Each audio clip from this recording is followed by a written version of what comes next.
The great doors of the Galactic Council chamber opened with a sound like thunder. Captain Minho walked forward, his black uniform crisp and clean. Behind him came Ambassador Jiho and military attaché Sun Wu. Their footsteps echoed in the massive hall. The chamber was huge, bigger than any building on Earth. The ceiling stretched up so high it disappeared in shadows. Around them sat the most powerful beings in the galaxy. Each species had their own section, their own special chairs or platforms or floating pods. Minho had studied them all during the long trip here. The Vorthak looked like living crystals, their bodies catching light and throwing it back in rainbow colors. They were tall, maybe 3 meters high, and when they moved, they made soft ringing sounds like wind chimes. The Nebulans were stranger still. They looked like clouds of glowing gas, purple and blue, held together by some kind of technology Minho didn't understand. The Chitauri were the most frightening. Giant insects with sharp claws and black eyes that never seemed to blink. There were others too. The fish-like aquarians in their water tanks. The rock creatures called lithoids. The energy beings that looked like living lightning. Dozens of species, all of them older than humanity. All of them more advanced. All of them looking at the 3 humans like they were some kind of joke. "State your business," said High Counselor Vexathari. His crystal body flashed with colors that hurt to look at. His voice sounded like breaking glass. Jiho stepped forward. He was a good diplomat. Calm, patient. He had spent years learning to speak the common galactic language without making mistakes. "Honored counselors," he said. "We come from Earth, the 3rd planet of the Sol system. We request membership in the Galactic Council." The reaction was immediate. Laughter. Not human laughter, but the sounds these aliens made when they found something funny. The Vorthak made high ringing noises. The Chitauri clicked and buzzed. Even the serious Nebulans swirled faster, which Minho had learned meant they were amused. "Earth?" said another voice. This came from Counselor Zephin, a Nebulan whose gas cloud was darker than the others. "That little world at the edge of the Orion Arm? We know of it. You have barely invented faster than light travel. Your people still fight wars among themselves. We have achieved planetary unity," Jiho said. His voice stayed calm, but Minho could see his hands shake slightly. "We have developed FTL technology. We have peaceful intentions and wish to trade and learn from other species." More laughter. Louder this time. "Peaceful intentions?" The voice came from the Chitauri section. Minho looked up to see War Prime Klaxeth, his mandibles clicking together. "Your history shows nothing but violence. You wage war over resources, over ideas, over the color of your skin. You are primitives." Sun Wu's jaw tightened. As a military man, he understood violence, but he also understood that sometimes violence was necessary. The aliens seemed to think they were better, but Minho wondered if they had ever really faced a threat that tested them.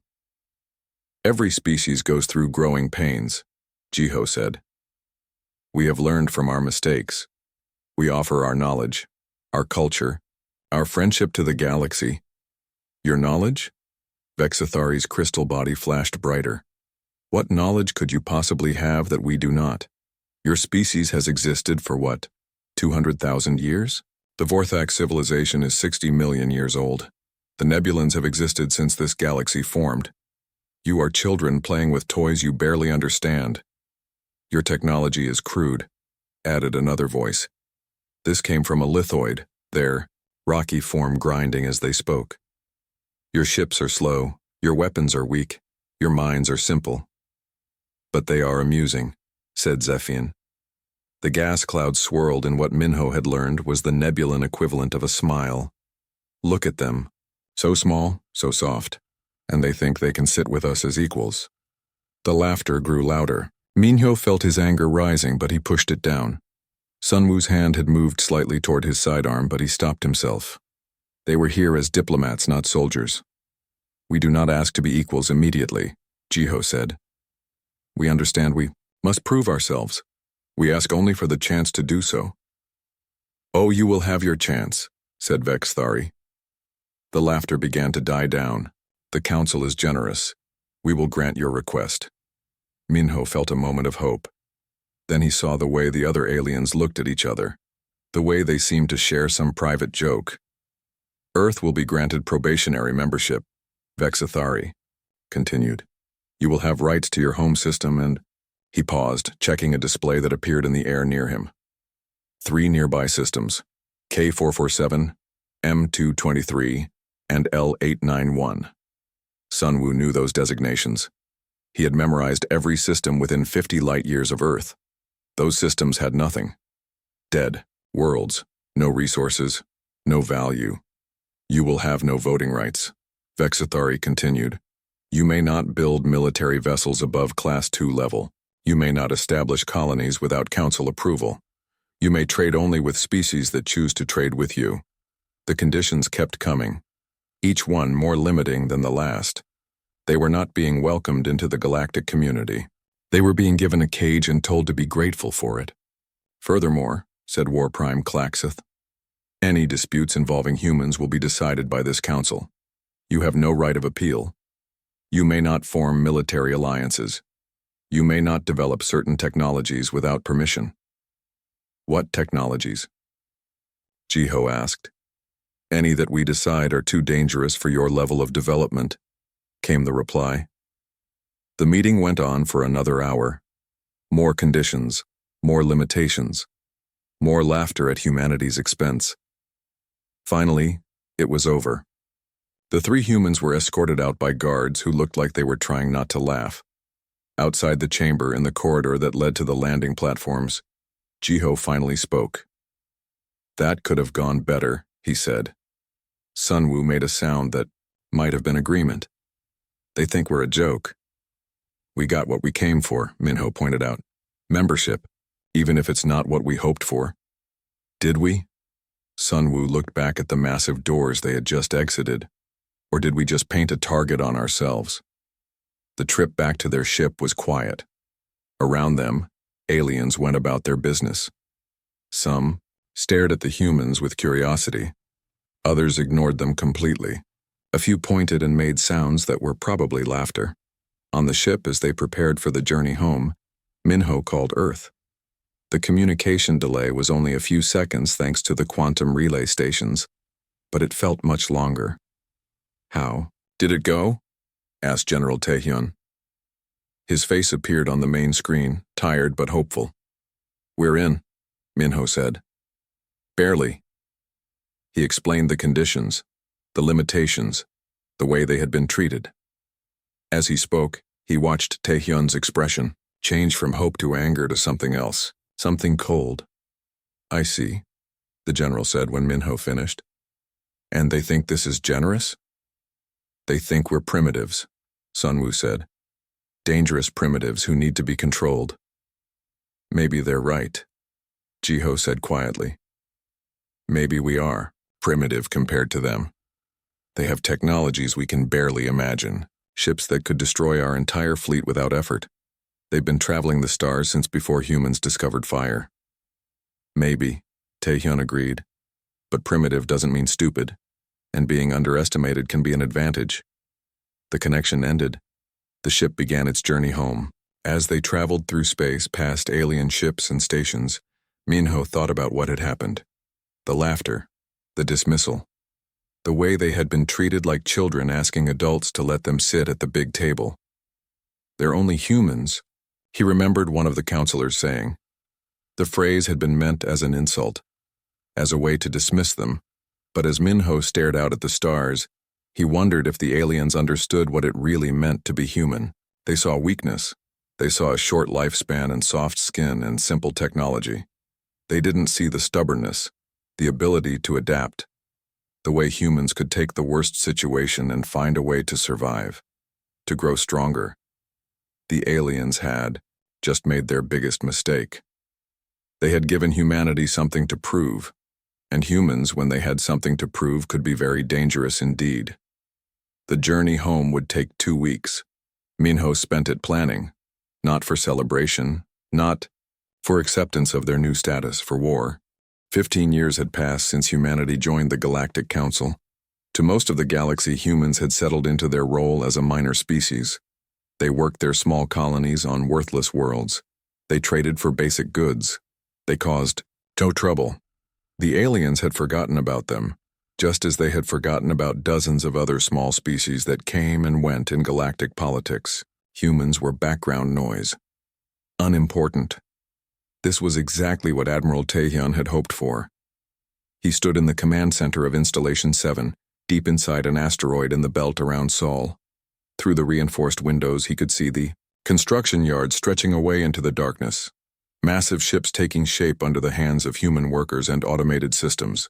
Ships that officially did not exist. "Report," he said to Captain Nari, head of human intelligence. "All sectors. Operating normally," she replied. "The Vorthak increased patrols in their border systems, but they're not looking at us. The Chitauri are having another breeding war. The Nebulans are focused on some research project near the galactic core." Taehyun nodded. The aliens were predictable. They had their own problems, their own interests. None of those interests included watching the humans who were quietly working their mining colonies and staying out of galactic politics. "What about the new ships?" he asked. "Batch 47 finished construction yesterday," said Commander Kyung from his position at the tactical display. "That gives us 800 completed vessels in the hidden fleet, all equipped with the new drives and weapon systems. 800 ships, each one more advanced than anything in the official Earth Defense Force. Each one built with technologies that the galaxy thought humans were too primitive to understand. But humans were very good at learning, and they were even better at improving on what they learned." Dr. Jiwon approached from the research section. Her team had been working around the clock for 15 years, taking apart every piece of alien technology they could get their hands on, buying it, trading for it, sometimes stealing it. All perfectly legal under their trade agreements. "The new FTL drives are ready for installation," she reported. 30% faster than anything the Vorthak have, 50% more efficient than standard galactic drives, and completely undetectable by current sensor technology. "How?" asked Taehyun. "We based them on Nebulan quantum phase technology," Jiwon explained. "But we improved it. Combined it with Chitauri energy focusing systems and Vorthak crystal matrix storage. No single species would recognize the final product because it uses elements from all of them. That had been the key to everything. The aliens saw themselves as separate, superior species. They didn't share their best technology with each other. But they would trade with humans for raw materials, for food, for art and music, and other things they found amusing. They never imagined that the primitive humans were taking their technology apart and putting it back together in ways that none of them had thought of." "What about communications?" Taehyun asked. "Quantum entanglement networks are fully deployed," said Major Yuna. "Instant communication between all hidden bases, all sleeper cells, all deep space assets. Complete communication blackout if needed. The galaxy's communication networks run through predictable relay stations. We can cut them off from each other whenever we choose." Taehyun smiled.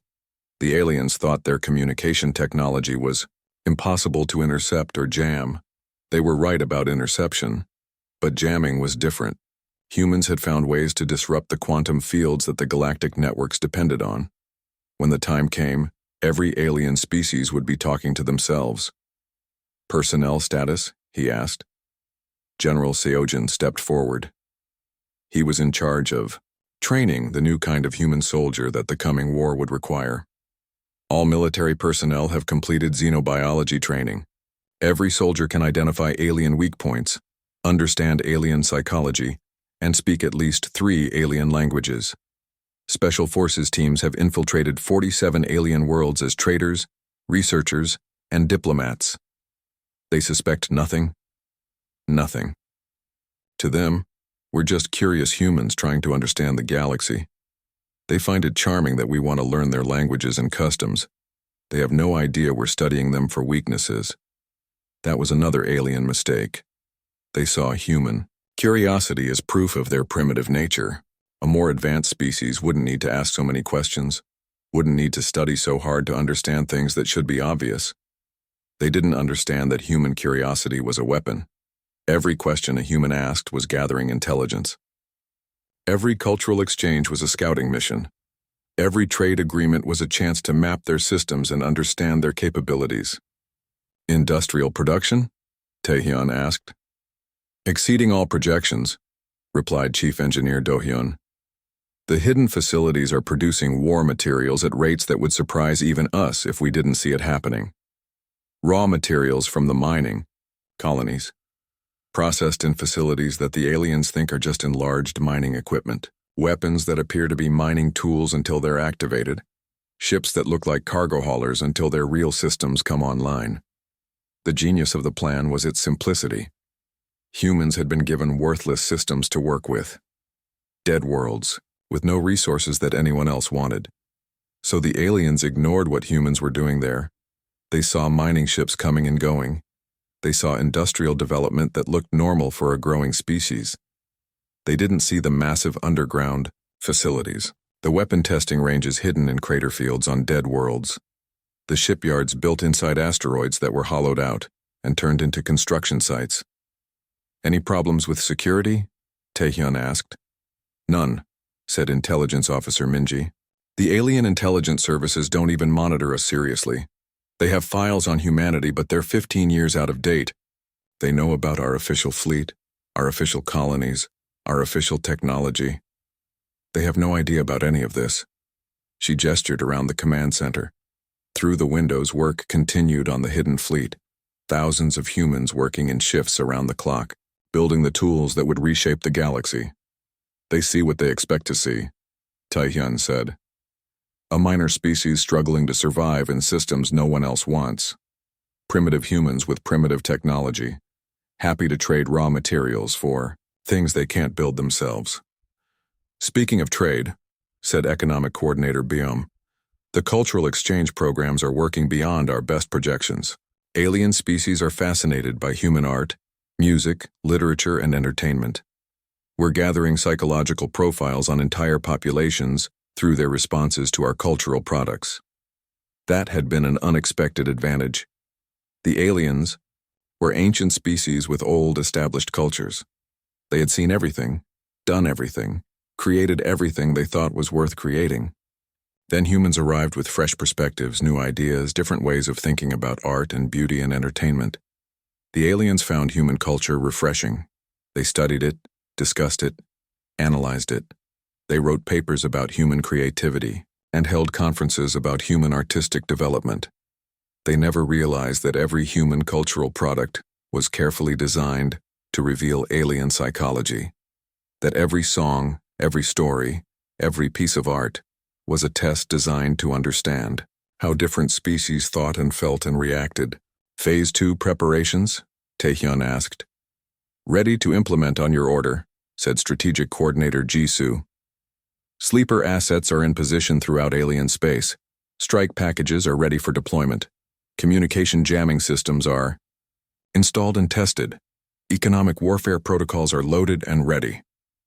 Taehyun nodded. Phase 1 had been about building capabilities while staying invisible. Phase 2 would be about positioning assets for the war that he knew would eventually come. Humans and aliens were too different to coexist peacefully forever. The aliens' arrogance would eventually push them too far. When that happened, humanity would be ready. Timeline estimates? He asked. Based on current alien expansion patterns and resource conflicts, we estimate major galactic instability within 5 to 10 years, Jisoo replied. Probability of human involvement in a significant conflict approaches 90%. And our preparations? We will be ready for anything they can throw at us. More than ready. Taehyun walked to the main display screen. It showed a map of the galaxy. Human space was marked in blue. A tiny cluster of systems at the edge of everything. Insignificant. But connecting those systems were thin lines that only humans could see. Supply routes, communication networks, hidden bases, sleeper ships. A web of preparation that stretched across the galaxy. The aliens thought they had contained humanity. They thought they had put the dangerous primitives in a cage where they could be watched and controlled. They had no idea that the cage had no walls, that humanity had been quietly spreading through the galaxy for 15 years. That human agents were in their governments, their militaries, their research institutions, That human technology was advancing faster than anyone imagined. That human strategic planning was preparing for scenarios that the aliens couldn't even imagine. They still laugh about us, Taehyun said quietly. Yes, sir, Nari replied. Last week, a Vorthak comedian made jokes about humans at a major entertainment event. The strike teams were ready. The weapons that had been built in secret for 15 years were powered up and targeted. In 1 hour, the galaxy would learn what happened when you killed intelligence officer Guan had served the Chitauri hegemony for 30 years. He had survived 3 breeding wars, 2 territorial expansions, and countless minor conflicts. He thought he had seen everything that warfare could offer. He had never seen anything like the readings his sensors were showing him now. Commander, he called to his superior, War Prime Thaxic. I'm detecting massive energy signatures throughout our space, ships decloaking everywhere. Impossible, Thaxic replied. Our sensors would have detected any fleet approaching our territory.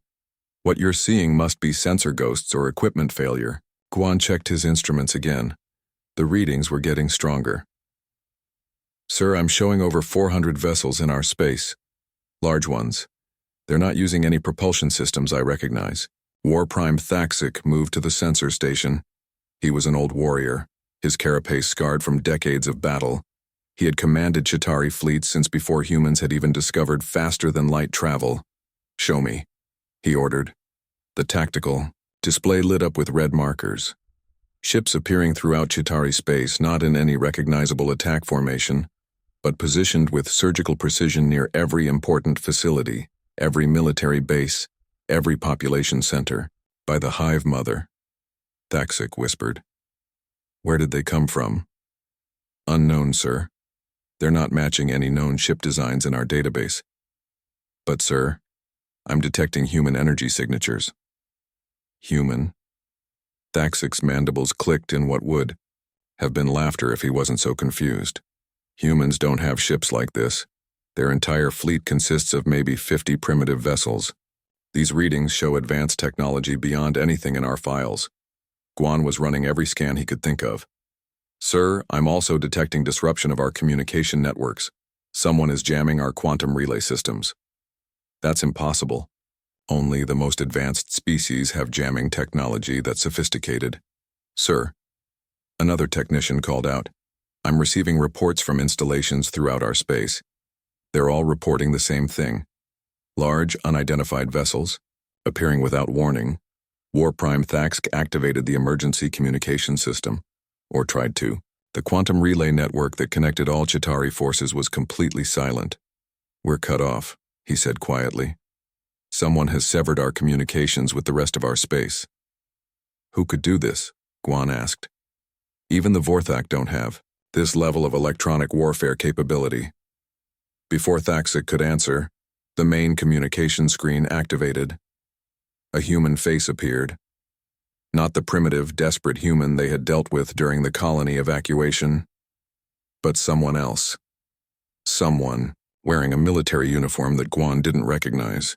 I am Supreme Commander Minjae of the Human Defense Force, the figure said. I am speaking to all Chitauri installations simultaneously. You have 72 hours to surrender unconditionally. Thaxic found his voice. Surrender? You're humans. You have no military capability that could threaten us. You killed our children, Minjae said simply. 30 of them to make a point about how powerless you thought we were. You were wrong. The display changed to show tactical information. Ship positions, weapon signatures, target designations. Guan stared at the data in growing horror. This can't be accurate, he said. These readings show a fleet that's more advanced than anything in galactic space. Humans don't have technology like this. We've had 15 years to prepare for this moment, Minjae continued. 15 years to study your weaknesses. 15 years to build the weapons that will end your species. End our species. Thaxic was starting to understand that this was not some elaborate bluff. You're talking about genocide. You started it when you killed children to intimidate their parents. We're finishing it. The communication ended. Around the command center, alarms began sounding. Reports poured in from across Chitauri space. Military installations going offline. Communication networks failing. ships disappearing from sensor screens. Status report, Thaxk ordered. Sir, I'm reading weapon discharges throughout our territory. Whatever these ships are using, it's not like any technology in our database. Entire installations are being destroyed with single shots.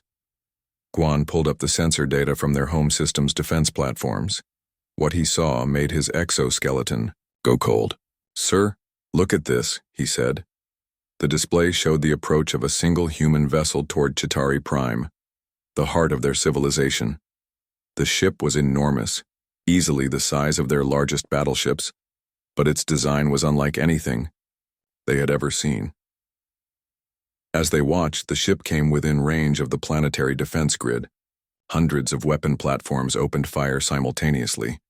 Energy beams, particle cannons, and missile swarms converged on the human vessel. None of them hit. The ship moved through the defensive fire like it was dancing. Every shot missed by meters, or passed through empty space where the ship had been microseconds before.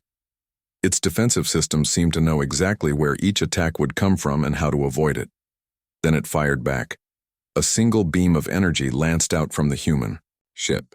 It struck the command center of the defense grid and kept going, passing through the installation like it wasn't there, continuing into the planet's surface, burning a hole 3 kilometers deep into the crust. The entire planetary defense grid went silent. How? Guan whispered. How did they know exactly where our command center was? How did they avoid our targeting systems? The answer came as more reports arrived. Human ships throughout Chitauri space were demonstrating the same impossible accuracy. They knew where every critical system was located. They knew how to disable entire installations with single precise strikes. They were fighting like they had detailed blueprints of every Chitauri facility. They've been studying us, Thaxk said quietly. For years, they know our technology better than we do. The communications screen activated again. This time it showed multiple human faces. Fleet commanders reporting to their supreme commander. Chitauri military command structure eliminated, reported one. All major installations offline. Communication networks completely severed, said another. They cannot coordinate any response. Industrial facilities destroyed or captured, came a third report. They have no capacity to build new weapons or ships. Population centers secured, said a fourth voice. Civilian populations are contained but unharmed pending further orders. Guan realized he was listening to the systematic dismantling of his entire civilization. In less than 4 hours, the humans had done what no enemy had ever accomplished. They had completely defeated the Chitauri hegemony. How many ships do they have? He asked. I'm reading at least 800 combat vessels, came the reply from another technician. All of them more advanced than our best ships, all of them operating with perfect coordination. Where did they come from? How did they build so many ships without anyone noticing? Warprime Thaxik was staring at the tactical display with the expression of someone whose entire understanding of the galaxy had just been shattered. The mining ships, he said quietly. Sir. For 15 years we've seen human mining ships in their systems. Cargo vessels, industrial equipment. We thought they were primitive, struggling to extract resources from worthless worlds. Understanding began to dawn on Guan. The ships were carrying more than mining equipment. They were building a fleet, right under our noses. In systems we ignored because we thought they were worthless. The communication screen activated one more time. Supreme Commander Minjay appeared again, but now the display also showed the bridge of his ship. Behind him, Guan could see human officers working with calm efficiency. These were not the desperate, primitive humans that the galaxy knew. These were professional soldiers operating with military precision that rivaled the best in galactic space. Warprime Thaxik, Minjay said, I have an offer for you. What kind of offer? Thaxik asked. Unconditional surrender of all Chitauri forces. In exchange, your civilian population will be relocated to suitable worlds outside of what is now human territory. And if we refuse, then your species becomes extinct in the next 6 hours. Every world you've ever lived on becomes uninhabitable. Every ship you've ever built becomes scrap metal. Every member of your species dies. Guan looked at the tactical display. Human ships surrounded every Chitauri world. There was no escape, no possibility of rescue, no hope of victory. "You're bluffing," Thaxic said. "No species commits genocide. The Galactic Council would never allow it." "The Galactic Council allowed you to kill our children," Minjay replied. "They called it a peaceful resolution. They made it clear that human lives have no value in galactic law. So we have decided to operate outside galactic law. You can't destroy an entire species over 30 casualties. Watch us." The communication ended. Guan looked around the command center. Everyone was staring at the tactical displays showing human ships in position around Chitauri Prime. Ships that could destroy the planet and everyone on it. "Sir," he said quietly, "I recommend surrender." War Prime Thaxk was silent for a long moment. He was a warrior who had never retreated from any battle, but he was also responsible for the survival of his species. "Send the surrender signal," he said finally. As the message went out, the joke was about how humans think they're important when they're just loud children with primitive toys. The morning started like any other on New Jeju. Colonial Administrator Bayom stood on the observation deck of the main settlement. Watching the sun rise over the endless fields of grain that stretched to the horizon, it was a peaceful world, one of the few that humans had been allowed to colonize under their probationary status. The colony had been growing for 12 years. Families from Earth had come here to build new lives. They grew food, raised children, and created a small piece of human civilization 47 light years from home. It was exactly the kind of quiet, harmless activity that the Galactic Council expected from humanity. Biom's morning routine was interrupted by an urgent communication from his assistant. "Sir, we're receiving a transmission from an unknown vessel. They're requesting immediate contact with colony leadership." "Unknown vessel?" Biom frowned. The colony was far from major shipping routes. They received supply ships from Earth every few months, but nothing was scheduled for weeks. "Yes, sir. Large ship, configuration unknown. They're broadcasting on official Galactic Council frequencies." Biom made his way to the communication center. The main screen showed a ship unlike anything he had seen before. It was massive, easily 10 times larger than the biggest human vessels. Its surface was covered in sharp angles and dark metal that seemed to absorb light. He recognized the design from intelligence briefings. Chitauri. The face that appeared on the screen made his blood run cold. The alien was clearly high-ranking, its exoskeleton marked with the scars and modifications that indicated a veteran warrior. When it spoke, its voice was like grinding metal. "I am War Commander Klaxvel of the Chitauri Hegemony. You will identify yourself." "I'm Administrator Biom of the New Jeju Colony. This is human territory under Galactic Council jurisdiction. State your business here." The Chitauri's mandibles clicked in what Biom had learned was their equivalent of laughter. "Human territory. Your council membership grants you no protection from legitimate expansion. The hegemony has need of this world." "This world is already colonized," Biom said, keeping his voice steady. "There are 40,000 humans living here. We have full legal claim under galactic law." "Had full legal claim," Klaxvel corrected. "The hegemony requires fertile worlds for our next breeding cycle. Your presence here is an obstacle that will be removed." The communication screen showed a document. Official Galactic Council letterhead. Biom felt sick as he read it. The Council had approved Chitauri expansion into this sector. The human colony was to be relocated to more suitable territory. "You have 72 hours to evacuate," Klaxvel continued.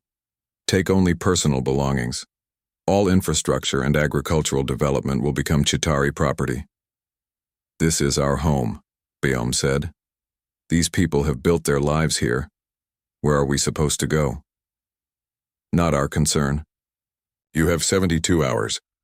The transmission ended. Biom immediately called an emergency meeting of the Colony Council.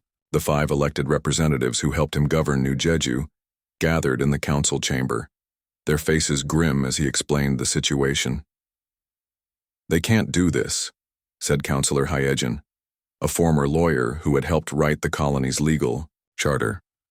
"We have rights under our membership agreement. Our membership agreement gives us rights that can be overruled by council majority vote," Biom replied. "Apparently they voted. Without asking us," said another counselor. "Without even notifying us until after the decision was made." Biom activated the long-range communication system and sent an urgent message to Earth. The response came back 6 hours later. President Yujin herself appeared on screen, flanked by Admiral Tae-hyun and other senior officials. "We've been in contact with the Galactic Council," she said.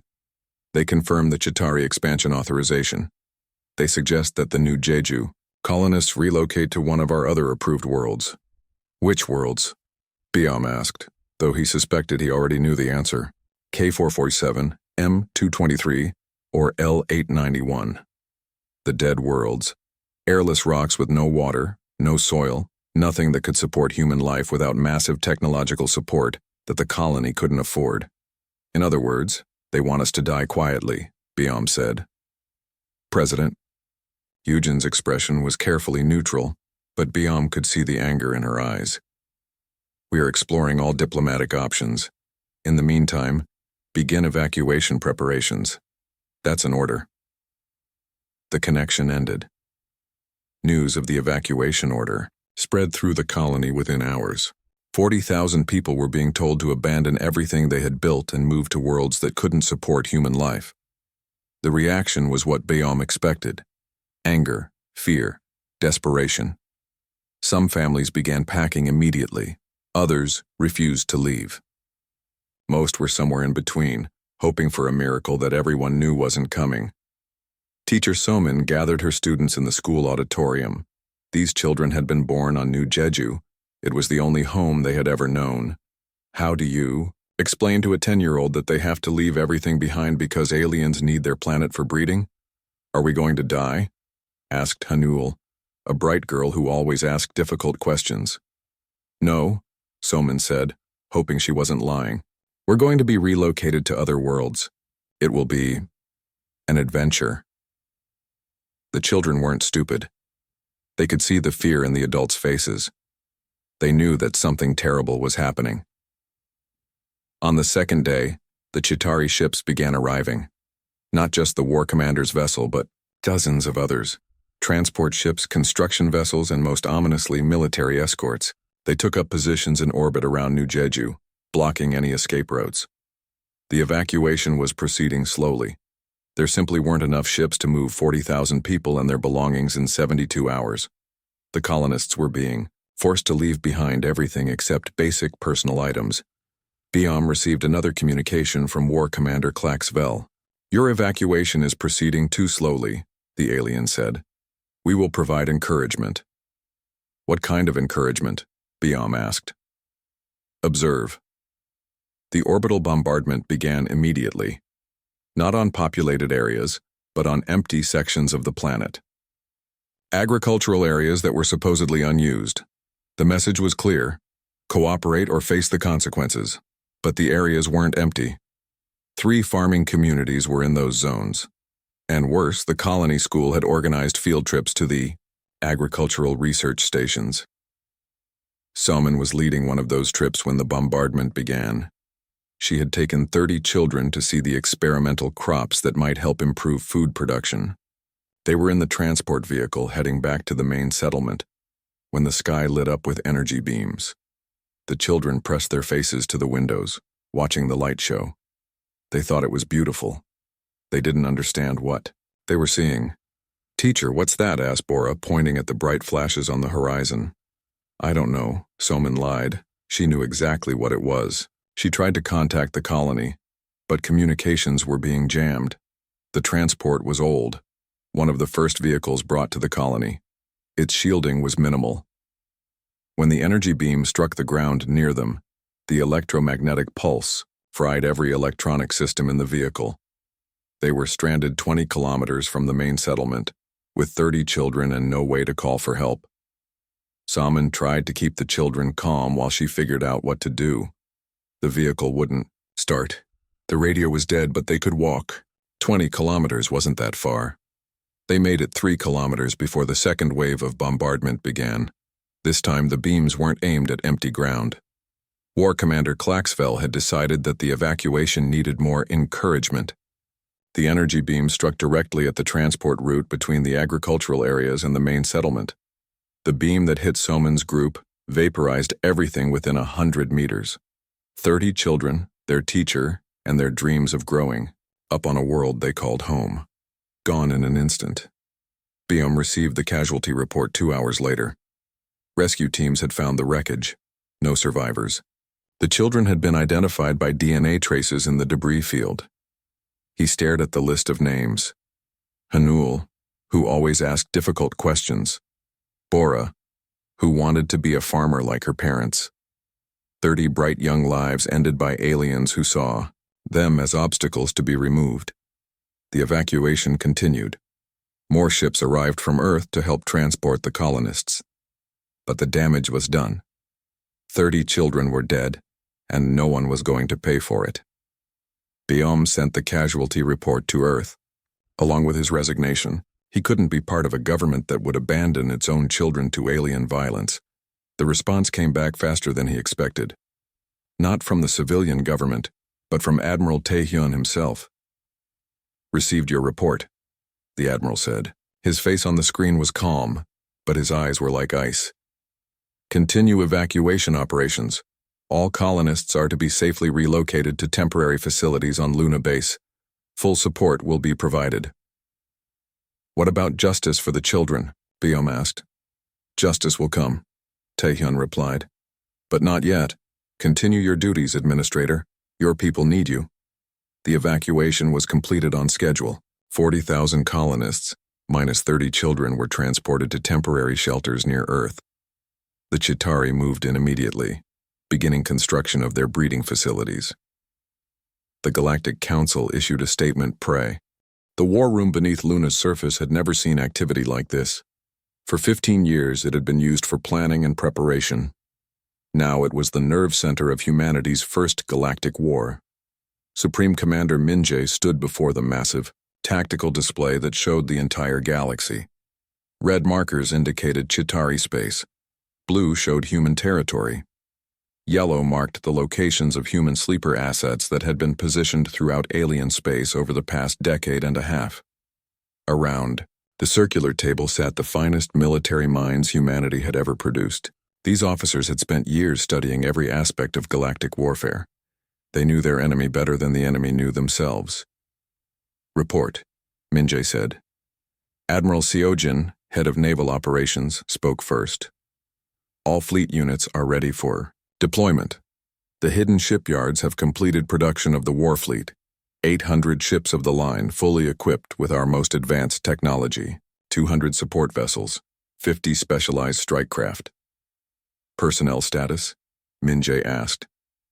General Hyunwoo, commander of Special Forces, stood. "All units are at full readiness. Sleeper agents in Chitauri space report ready for activation. Deep penetration teams have been in position for 2 years. Every major Chitauri military installation, government facility, and population center has been scouted and mapped." Intelligence Chief Airy activated her portion of the display. "Complete. Psychological profiles on Chitauri leadership are available. We know their decision-making patterns, their weaknesses, their fears. More importantly, we know how they think about warfare. They rely on overwhelming force and intimidation. They have never faced an enemy that could match their technology or exceed their tactical planning." Logistics Coordinator Chae-young highlighted supply lines on the map. All logistical requirements are met. Munition stockpiles exceed projected needs by 300%.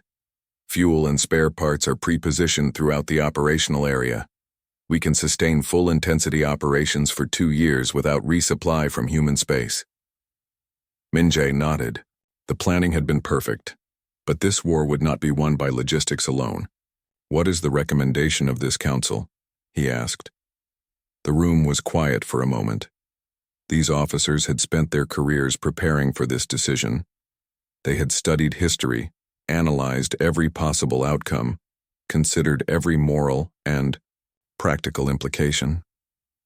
Finally, Admiral Seojin spoke. "Complete extermination of the Chitauri species. The words hung in the air. Around the table, every officer nodded their agreement. Not conquest, Seojin continued. Not occupation. Not forcing them to change their behavior. Extinction. Every Chitauri world rendered uninhabitable. Every Chitauri ship destroyed. Every member of their species eliminated. The legal implications? Asked Min-jae. There are no legal protections for species that commit genocide against council members, replied legal advisor Kyung-won. The Chitauri killed human civilians, including children, in what they called a peaceful relocation. Under galactic law, that constitutes an act of war. We have the right to respond with appropriate force. And extermination is appropriate force? Min-jae asked. They made it appropriate, said psychological warfare specialist Ye-jun. They chose to kill children to make a point. They chose to treat human lives as worthless. They chose to laugh about it afterward. They set the rules of engagement. The tactical display zoomed in on Chitauri space. 17 star systems, 43 inhabited worlds, an estimated population of 12 billion Chitauri across their entire civilization. Timeline? Min-jae asked. Strategic Coordinator Jisoo activated her analysis. Complete military operations can be concluded within 72 hours of initiation. The Chitauri fleet is concentrated in predictable patrol patterns. Their defense installations follow standard galactic design principles that we have studied extensively. Their population centers are located for efficiency, not defense. They have no idea what's coming, added Intelligence Chief Airy. Their intelligence services monitor us, but they're looking for signs of primitive human technology and tactics. They cannot detect our actual capabilities because they cannot imagine them. What about the rest of the galaxy? Min-jae asked. How will other species react to the complete extermination of the Chitauri? Terror, said Ye-jun without hesitation. Which is exactly what we want. The other species need to understand that there are consequences for treating human lives as worthless. Fear will make them more careful in their future dealings with humanity. Min-jae walked around the table, studying each officer's face. These were good people, moral people who had dedicated their lives to protecting humanity. The fact that they were unanimously recommending genocide was not lost on him. Personal opinions, he asked. Not as officers, but as human beings. Are we doing the right thing? Commander Heejin, the youngest officer present, spoke first. They murdered children, sir. Children who were on a school trip to see experimental crops. They vaporized them to make a point about how powerless humans are. How is extinction worse than what they've already shown they're willing to do? They called it encouragement, said Admiral Seojin. They killed 30 kids to encourage the rest of us to evacuate faster. That wasn't an accident or collateral damage. That was calculated terrorism. The Galactic Council called it a peaceful resolution, added General Hyunwoo. 30 dead children and they called it peaceful. What message does that send to other species about the value of human lives? Min-jae looked at the display showing Chitauri space. 12 billion lives. But he also thought about the 30 children who had died, because aliens saw them as obstacles to be removed. There's another consideration, said Strategic Coordinator Jisoo quietly. If we respond with anything less than overwhelming force, we establish the precedent that human lives can be taken with minimal consequences. Every species in the galaxy will be watching to see how we respond to this. And if we respond with genocide? Min-jae asked.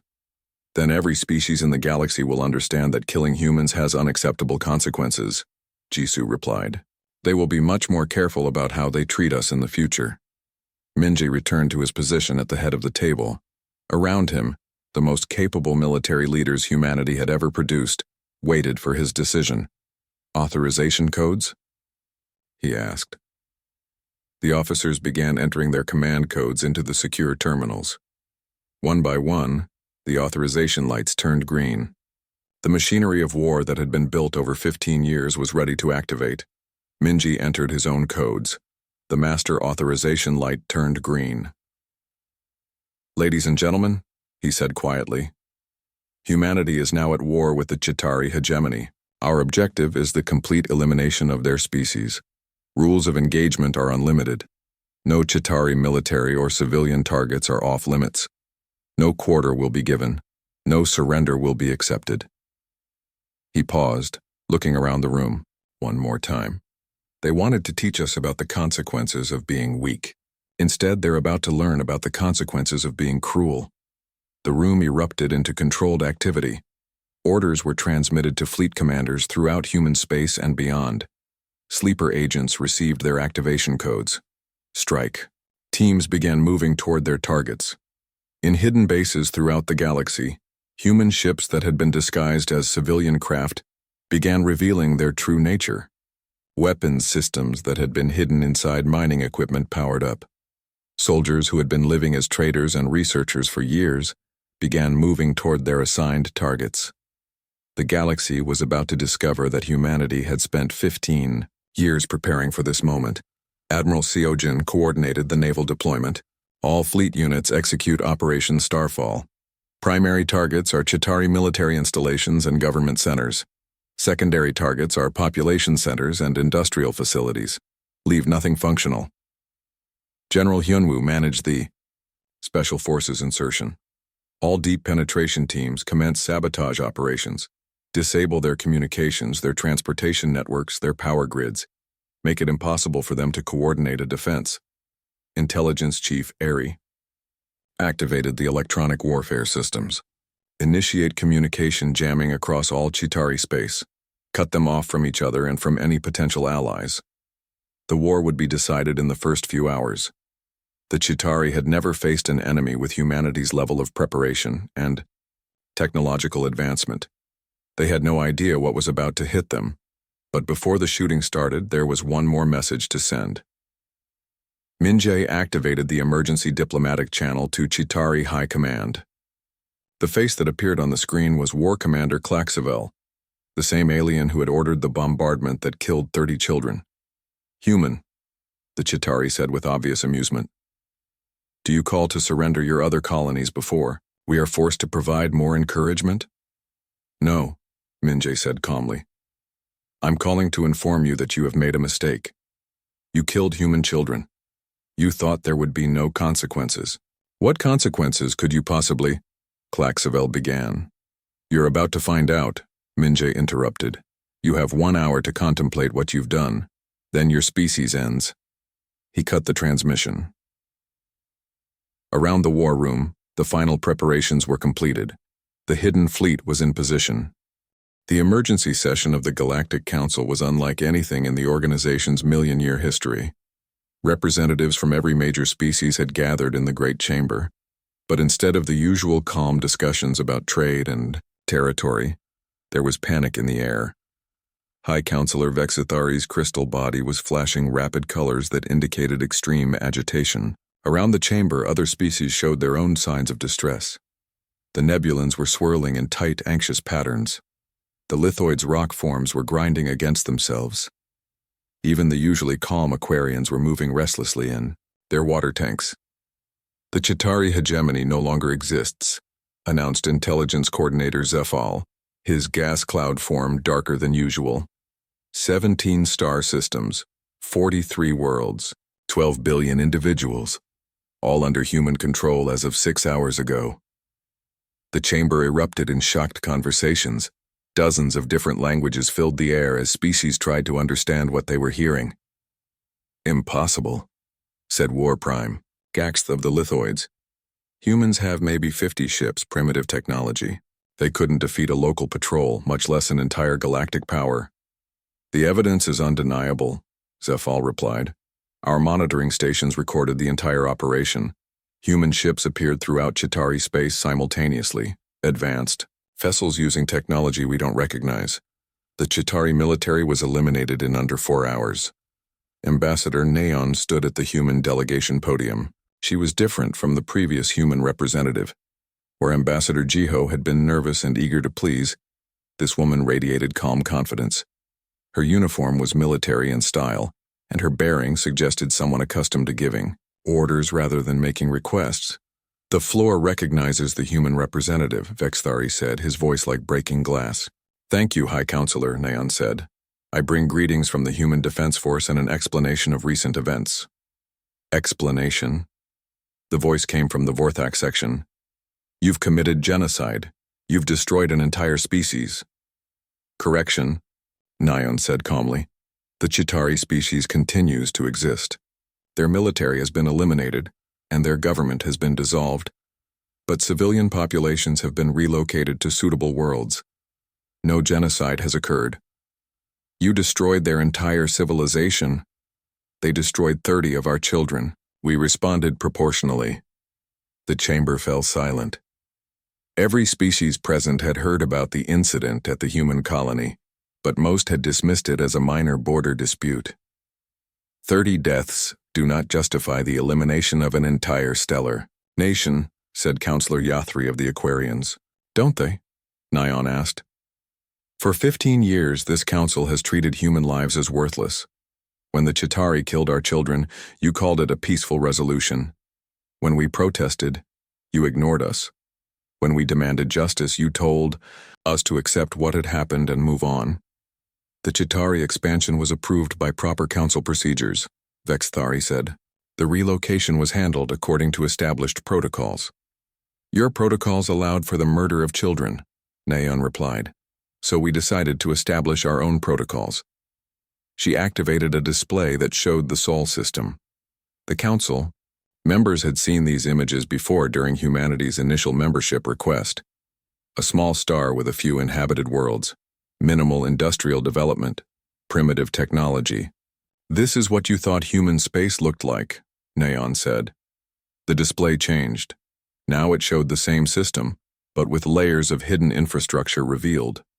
Massive industrial complexes built inside asteroids, shipyards that dwarfed anything the aliens had ever constructed, defensive platforms that bristled with weapons of unknown design. This is what human space actually looks like, she continued. The chamber erupted in shocked exclamations. The scope of the hidden construction was staggering. How had they missed something this massive? For 15 years you ignored us because you thought we were primitive and harmless, Nyan said. You were half right. We are harmless to species that treat us with respect. But we are not primitive. How?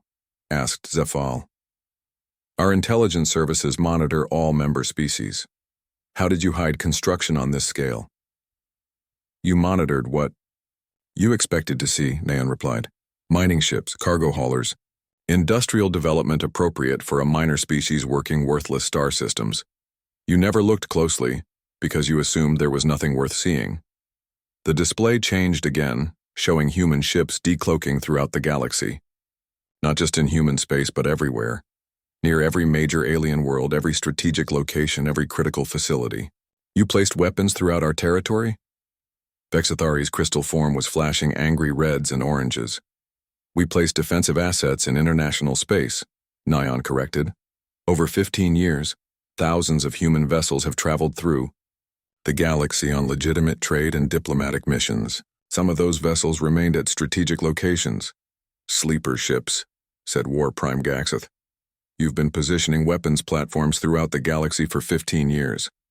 We've been preparing for the day when your dismissal of human lives would force us to defend ourselves, Nyan said. That day came when you allowed the Chitauri to murder our children. The chamber was filled with urgent conversations as the implications sank in.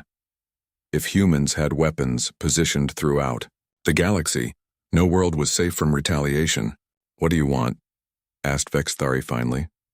Reformation of galactic governance, Nyan replied. The current system allows strong species to prey on weak ones with minimal consequences. That system ends now. You can't dictate terms to the entire galaxy, protested Counselor Yathri. Can't we? Nyan asked. Our fleet eliminated the Chitauri military in 4 hours. The same fleet is now positioned throughout galactic space. Every world, every station, every ship in the galaxy is within range of human weapons. I would say we're in an excellent position to dictate terms. You're threatening genocide against every species in the galaxy? Vexthari's colors were cycling rapidly through shock, fear, and anger. We're offering protection to every species in the galaxy, Nyan corrected. Under human oversight, there will be no more wars of expansion, no more strong species preying on weak ones, no more incidents like the murder of our children. And if we refuse? Then you can ask the Chitauri how that worked out for them. Fleet Commander Ryan of the Vorthak stood. His crystal form was impressive, nearly 4 meters tall, and glowing with internal light. The civilized species of this galaxy will not submit to human dominance. We will form a defensive alliance and drive you back to your little corner of space. You're welcome to try, Naon said calmly. We outnumber your ships 1,000 to 1, Ryan continued. Our technology is proven over millions of years. Your recent victory over the Chitauri was a surprise attack that cannot be repeated. Actually, said a new voice, you outnumber our visible ships about 10 to 1, but that's not the real problem. The voice came from Admiral Jihoon, who had just entered the chamber. Behind him walked a group of human military officers whose uniforms indicated high rank. They moved with the confident bearing of professional soldiers. The real problem, Jihoon continued, is that you're still thinking in terms of old-style galactic warfare, fleet against fleet, technology against technology. But we didn't defeat the Chitauri with superior numbers or better ships. How did you defeat them? Asked Ryan. We studied them, Jihoon replied simply. For 15 years we studied every species in the galaxy, your technology, your tactics, your psychology, your weaknesses. We know how you think, how you fight, how you break. He activated his own display. It showed detailed analyses of every major alien species, military capabilities, technological weaknesses, psychological profiles, strategic vulnerabilities. The Vorthak rely on energy shields and superior numbers, he said. But your shields fail when exposed to specific harmonic frequencies that disrupt your crystal matrix. Ryan's form flickered as if the mere mention of the weakness affected his energy patterns. The Nebulans use quantum consciousness transfer to coordinate their fleets, Jihoon continued. But that same network becomes a vulnerability when the quantum field is artificially destabilized. Zephal's gas cloud contracted nervously. The lithoids depend on their physical durability and slow, methodical tactics, but your rock forms become brittle and weak when exposed to rapid temperature fluctuations. Every species, Jihoon said, looking around the chamber, has weaknesses. We know all of them. You're bluffing, said Ryan, but his light was dimming. Am I? Jihoon smiled. Your defensive alliance is gathering ships in the Kepler sector, 8,000 vessels from a dozen species, the largest military force in galactic history. How did you? Ryan began. We know because we've been monitoring your communications for 15 years, Jihoon interrupted. We know your battle plans, we know your deployment schedules. We know which ships have mechanical problems and which commanders are incompetent. It won't matter, Ryan said. 8,000 ships against your few hundred. We will overwhelm you with pure numbers. Captain Youngman, Jihoon said to one of the officers behind him, show them what they're actually facing. The display changed, to show the Sol system from the perspective of the alien fleet approaching it. The human ships they could see were few and appeared primitive.